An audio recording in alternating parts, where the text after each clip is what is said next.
Brian came to us in February 2022, following surgery in November 2021. He had no active movements of either of his legs. He had extremely high anxiety levels and extremely high pain levels. These were the two challenges that we really had to overcome as a rehab team to enable Brian to engage fully in his rehab programme.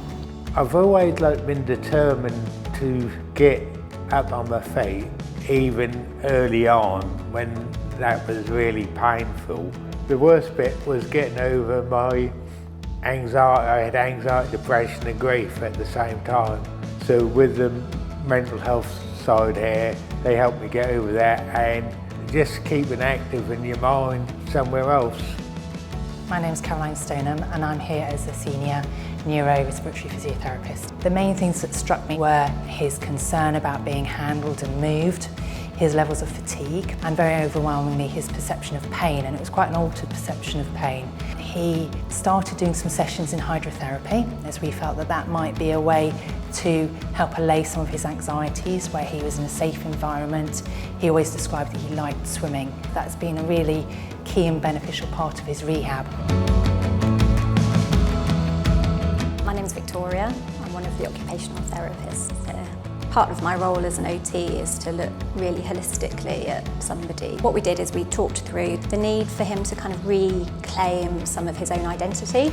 I think Brian really enjoyed the fact that I took that time with him in the early stages to identify what was important to him.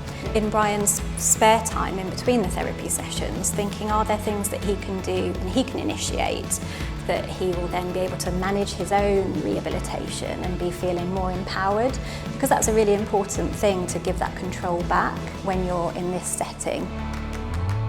The biggest goal was to have independent living, which I'm headed towards now.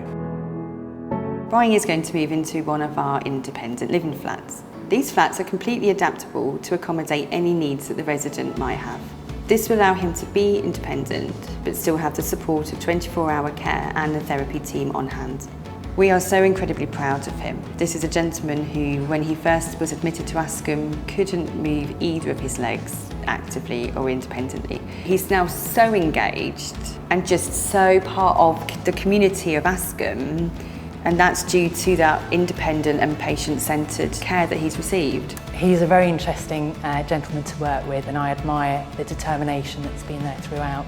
The carers are absolutely brilliant. They treat you individually and they can take my Hoover, which takes some taking at time.